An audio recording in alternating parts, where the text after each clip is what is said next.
Queridos irmãos e irmãs, o Evangelho da Santa Missa nos mostra, segundo o texto de São Marcos, o início do ministério público de Jesus. Ele vai para Galiléia, que é uma região muito bonita, banhada pelo Lago de Genezaré, também chamado Mar da Galileia, portanto uma região fértil, uma região de bastante comércio, uma região que liga o norte e o sul, e portanto é uma região de passagem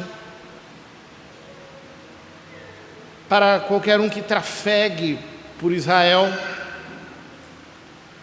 É ali que ele se estabelece. É o melhor ponto para iniciar um trabalho de apostolado que possa rapidamente chegar a todos os lados, para que todos possam saber qual é a mensagem que ele traz, quem ele é. Ele começa dizendo: o tempo já se completou e o reino de Deus está próximo. Convertei-vos e crede no Evangelho. Ao utilizar essa expressão, ele diz: o tempo já se completou e o reino de Deus está próximo. Ele evoca imagens que já estão presentes no imaginário do povo judeu. O tempo já se completou. Que tempo? O tempo assinalado por Deus, segundo a profecia de Daniel, para a manifestação do Messias. O reino de Deus já chegou. Como o reino de Deus? O reino de Deus é anunciado no Velho Testamento, ou seja, Deus imprimirá suas leis no coração do seu povo, e Ele mesmo o governará. Como dizia o profeta Joel: eis que naqueles dias derramarei sobre toda a carne o meu espírito. Os vossos filhos e as vossas filhas profetizarão, os vossos anciãos sonharão sonhos, os vossos jovens terão visões, e até os meus servos e as minhas servas profetizarão. Ou seja,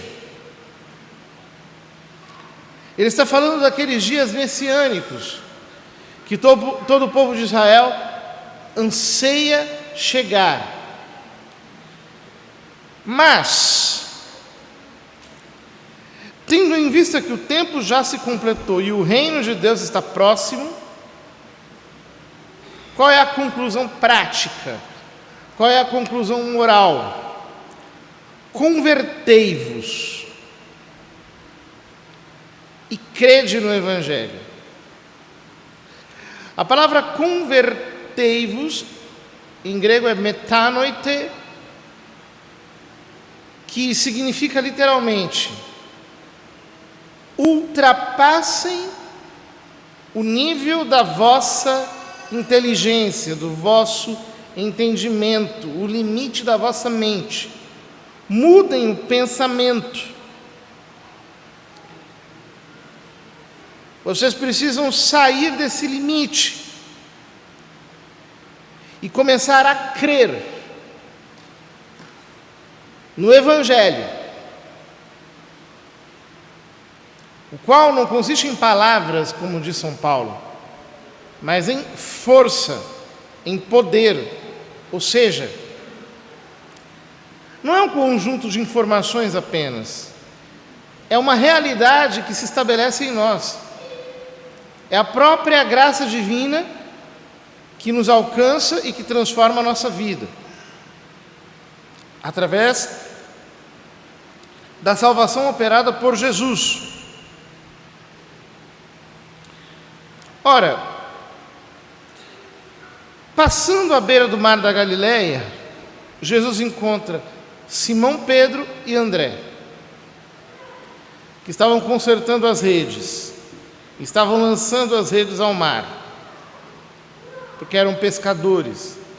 E Jesus lhes disse: segui-me e eu farei de vós pescadores de homens.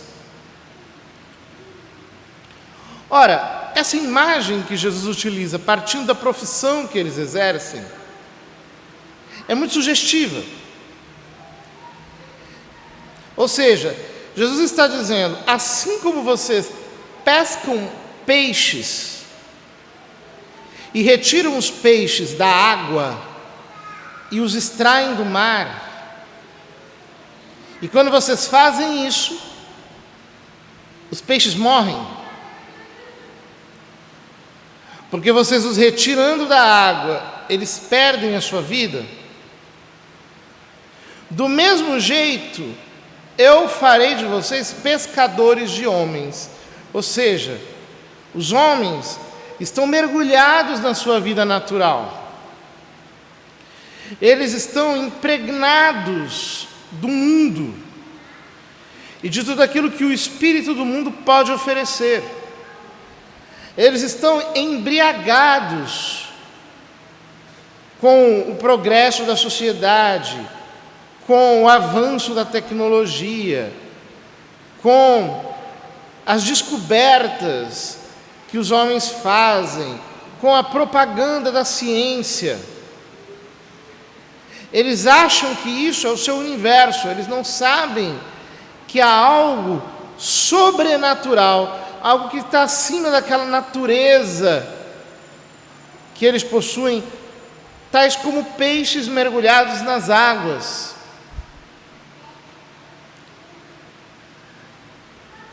Segui-me, e eu farei de vós pescadores de homens. Vocês vão capturar os homens do naturalismo e vão lançá-los para um mundo novo, que é sobrenatural, é o mundo da fé, é o mundo da relação comigo, é o mundo de uma vida em comunhão com o Pai.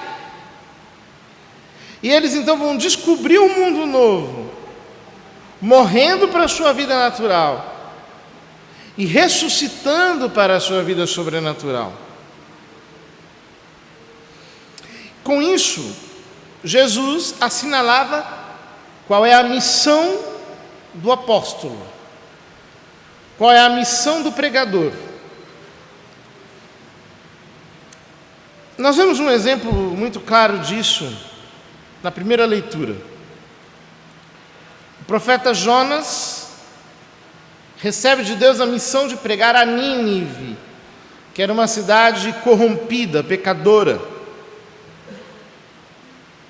Apesar de ser uma cidade grande, que devia ser atravessada em 3 dias, ele fez o caminho curto, o caminho de um dia, pregando: ainda 40 dias Nínive será destruída. Pense que popular é a pregação de Jonas, né? Ainda 40 dias Nínive será destruída. Que simpático. Uma coisa assim, motivacional, que acaricia, né, as nossas necessidades de otimismo, de positividade. Mas era esse o evangelho de Deus para Nínive. Era este o chamado de Jonas: confrontar os ninivitas com a verdade eterna da destruição de tudo. E o que acontece? O resultado é completamente desproporcional. Jonas diz e Nínive se converte. A cidade inteira crê e começa a fazer penitência, aceitam fazer o jejum, vestiram de sacos. Desde o rei até os inferiores, eles se afastaram do mau caminho e Nínive se converteu. Deus compadeceu-se, suspendeu o mal que tinha ameaçado fazer-lhes e não o fez. Ora,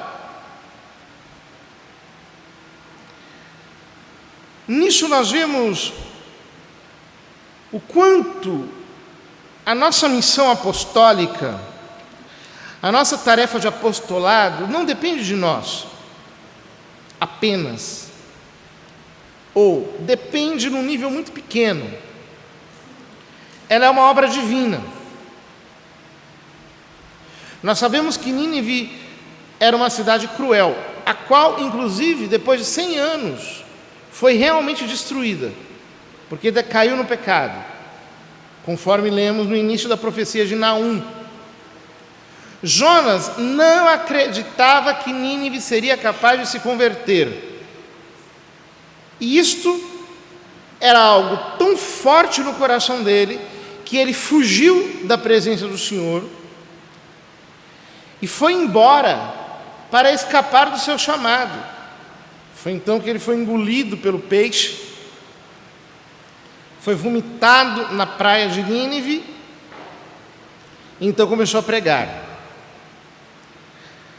Ou seja, nós não precisamos ficar com medo de que a palavra não produza resultado. Porque se ela é pregada, se ela é anunciada, se nós a dizemos tal como ela é, tal como Deus nos-la mandou, o Evangelho de São Marcos é o Evangelho de Deus, não é o Evangelho do homem. E a palavra pregada por Jonas não era a palavra dele, era a palavra que Deus lhe tinha entregue, sem adições, sem acréscimos. Quando nós pregamos a palavra de Deus tal como ela é, o resultado é que Deus opera a transformação no coração do homem. Não somos nós, é Ele. Porque somente a graça pode entrar no coração de alguém e transformá-lo por dentro. Somente Deus pode abrir o coração de um homem desde dentro. Isso não está nas nossas possibilidades. Portanto, quando nós temos vida de oração, quando nós contamos com a graça divina, quando nós pedimos a Deus, em primeiro lugar, que Ele realize a sua obra de salvação através de nós, e com todo jeito, com todo o modo, nós anunciamos a palavra de Deus integralmente, sem nenhum tipo de decepção, ela produz o seu resultado. E qual é o seu resultado? O seu resultado é tirar o homem da sua vida natural e lançá-lo para a vida sobrenatural. Ou seja, ele precisa descobrir Deus e ele precisa ter uma vida de oração, uma vida sacramental, que o faça conhecer e amar a Jesus Cristo, de tal modo que por ele conheça o Pai e o Espírito Santo como força viva, como Deus que opera realmente na sua alma. Qual é o nosso problema hoje em dia? O nosso problema é que as verdades sobrenaturais, elas começaram a ser silenciadas. Desde o começo do século XX, surgiram teólogos que lançaram a igreja numa espécie de complexo de inferioridade. No começo do século XX, o mundo estava entusiasmadíssimo com o progresso tecnológico.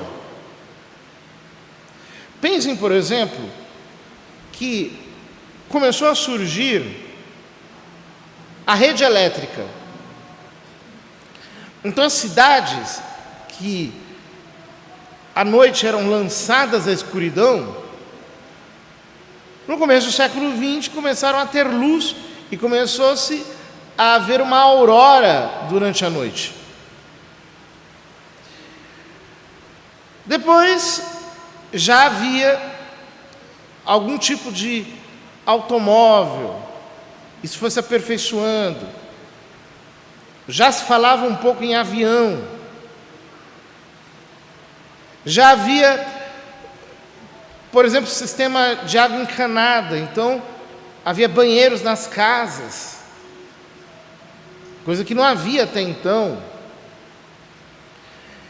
Começava-se a produzir conteúdo muito mais fácil de comunicação através de rádios e coisas do tipo. Falava-se já futuramente em algo como a televisão.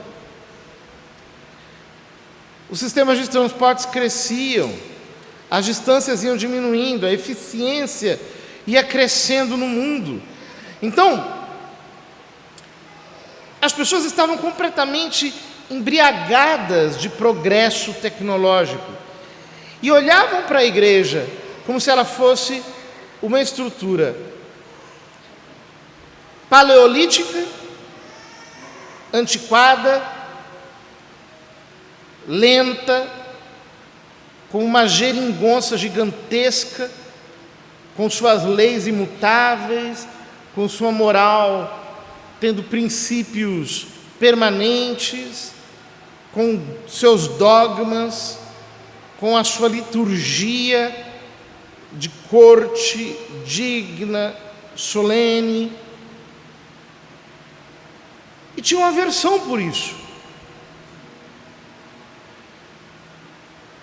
Olhavam para a igreja como se ela fosse uma coisa do passado. E os homens pensavam, não, eu quero estar no futuro, eu não quero estar no passado. Eu quero estar no progresso, eu quero estar naquilo que virá adiante. Ora, então apareceram teólogos que interpretaram esse anseio de modernidade, de atualização, numa chave complexada do ponto de vista da igreja. Então, nós temos que parar de falar de sacramentos, de oração, nós temos que parar de falar de dogmas, nós temos que nos somar à sociedade no seu anseio de progresso e de desenvolvimento. Então, os nossos temas precisam ser os temas que estão presentes no mundo. Então, nós não temos mais que falar de graça santificante, graça atual, de oração vocal, oração mental. Não temos mais que falar sobre as disposições para receber este ou aquele sacramento. Isso são coisas do passado. Esqueça-se a liturgia, esqueça-se os mandamentos, esqueça-se os dogmas, esqueçam-se tudo. Do que nós temos que falar? Nós temos que falar do saneamento básico, do sistema de saúde, de tecnologia para todos, e nós temos que olhar para o que o mundo está fazendo como uma coisa maravilhosa, como o verdadeiro progresso da sociedade. Ora, portanto, qualquer um que quisesse se manter fiel àqueles princípios imutáveis conservados pela igreja, seria taxativamente rotulado como conservador, obscurantista, inimigo da civilização, inimigo do progresso, como alguém que, de fato, precisa ser banido do convívio da sociedade. Porque todos temos que ir na mesma direção, ou seja, na direção do progresso. Ora, o problema é que, como os papas disseram ao longo das décadas seguintes, o progresso tecnológico não produziu um progresso ético. Ou seja, não é que o mundo de hoje é mais humano do que o mundo de 100 anos atrás. Não é verdade. Não é que a sociedade de hoje está mais cristã que a sociedade de 100 anos atrás. Muito menos. Pelo contrário, essa capitulação de tantos teólogos diante da ideologia progressista fez com que se fossem silenciados os conteúdos da fé e os conteúdos da vida sobrenatural. Então, nós chegamos ao estado lastimável em que as pessoas simplesmente não conseguem mais enxergar qual é a necessidade de Jesus Cristo. Parece que ele foi apenas um revolucionário que veio fora de época e que por isso foi morto por aqueles conservadores do seu tempo que quiseram manter o establishment ao invés de aceitarem a inovação. A mensagem de Jesus Cristo ficou reduzida a isso. E a consequência qual é? É que para o homem dos nossos dias, a coisa mais importante não é crescer na união com Deus e descobrir as riquezas da vida espiritual. A coisa mais importante é comer, beber, dormir, ter relações conjugais, ter uma vida folgada, uma vida confortável e assim por diante. Antigamente, a norma de moral para a sociedade era dada pelo magistério da igreja. Hoje há um novo magistério, muito mais infalível, que é a mídia. As pessoas seguem cegamente aquilo que é apresentado pelos meios de comunicação. Antes, o critério para alguém levar adiante a sua alma era a divina revelação. Hoje é o que o consenso da comunidade científica chama de ciência, que é algo que é desmentido a cada 5, 10 anos. Aquilo é que é o critério da revelação. Antes, a autoridade que nos guiava era a materna autoridade da igreja. Hoje, nós estamos sendo levados para um totalitarismo de Estado absurdo,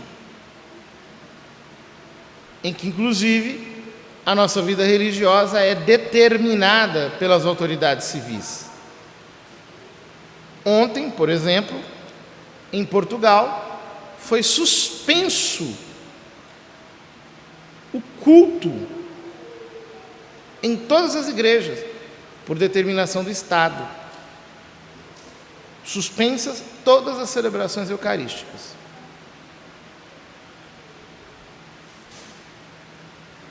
É a estadolatria.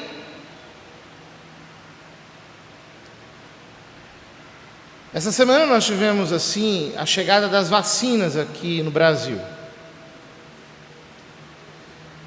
Eu fico um pouco constrangido quando eu vejo aquelas pessoas levando as vacinas como se elas fossem o Santíssimo Sacramento.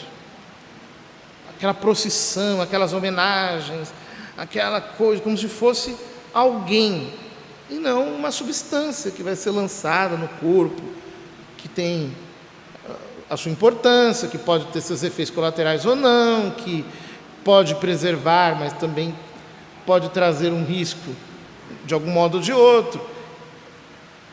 Sacralizaram tudo. As pessoas não percebem isso. Que há uma sacralização, há uma dogmatização que é irracional. Esses dias eu ouvi alguém dizendo assim: não se pode questionar a ciência. Será que existe afirmação mais anticientífica do que essa? Por quê? Se a ciência não pode ser questionada, significa que ela foi elevada à categoria de um dogma. Então, ela se tornou um absoluto, não há nada mais anticientífico propriamente do que isso. Ou seja, ao invés de nós sermos pescadores de homens, nós estamos correndo o risco de jogar os cristãos de volta no rio, de volta no mar, para eles virarem peixe de novo. É o contrário. Não é mais pescar homens para levá-los à vida sobrenatural. É fechar a vida sobrenatural e jogar todo mundo no mar e dizer, nadem, nadem, nadem, nadem até virar peixes. Entrem nisso daí e comecem a reproduzir apenas o que está dito e o que está determinado pelo establishment. É isso. São Paulo, na segunda leitura, diz, o tempo está abreviado. Então, que doravante, os que têm mulher, vivam como se não tivessem mulher, os que choram como se não chorassem, os que estão alegres como se não se alegrassem, os que fazem compras como se não possuíssem, os que usam do mundo como se dele não gozassem, pois a figura desse mundo passa. É exatamente o que São Paulo está dizendo na segunda leitura. Não se entusiasmem demais com as coisas. Saiam desse inebriamento do mundo moderno que os quer convencer de que vocês estão indo para o paraíso na terra. Isso é uma bobagem. O que está acontecendo é monstruoso. A sociedade está indo cada vez mais para o buraco. Nínive será destruída se não se converter. Vejam que fazem apenas alguns dias que foi eleito o novo presidente dos Estados Unidos, foi empossado, e apenas nesses primeiros dias ele já fez uma quantidade tão grande de decretos,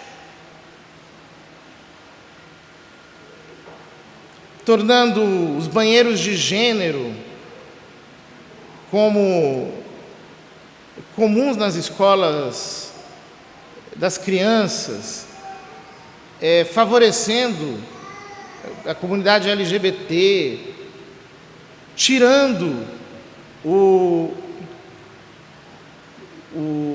apoio à aliança contra o aborto internacional, que era uma aliança muito sensata, que dizia que os estados não iriam mais colocar dinheiro público no lobby internacional do aborto, não, agora querem jogar todo o dinheiro dos estados empenhado nisso. Coisas monstruosas. Mas ninguém fala nada. Todo mundo fica quietinho. Ninguém diz. É uma hipocrisia danada. Porque, infelizmente, este mundo corrompido está querendo obrigar todos a viverem de acordo com a sua própria corrupção. Queridos irmãos, nós precisamos sair da submersão em toda essa pobre vida naturalista. Vamos descobrir a graça. Vamos entrar na intimidade divina. Vamos descobrir o Pai, o Filho e o Espírito Santo. Vamos entrar na aventura da nossa vida sobrenatural. Vamos dedicar a oração, a vida sacramental. Vamos buscar a Deus. Ignoremos que está do lado de fora. Convertamo-nos a Deus de todo o nosso coração. Jejuemos desse mundo, como diz São Paulo na segunda leitura. Façamos uma dieta em relação a tudo aquilo que o mundo nos apresenta. Desliguemos um pouco mais as nossas televisões, os nossos celulares. Deixemos de lado essas coisas e joguemos-nos no fluxo da divina intimidade, porque a nossa obrigação não é apenas nós termos vida sobrenatural, mas nós lançarmos as redes para pescarmos outros homens nas profundidades disso tudo, resgatarmos os nossos irmãos que estão perdidos e enganados nessa falsa promessa de progresso que vai transformar o mundo apenas numa grande barbárie, para a destruição das famílias, para a expropriação das nossas próprias identidades, para a corrupção das nossas crianças, para o morticínio dos nossos bebês, para a difusão das drogas e de todos os comportamentos delituosos, para o controle, através das mídias sociais, do comportamento individual de cada um de nós, para a manipulação das pessoas simples, a fim de que fiquem teleguiadas por todas essas forças mundiais, enfim.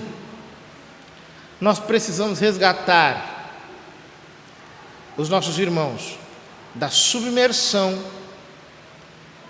deste mundo absurdamente corrompido. E quando vier alguém,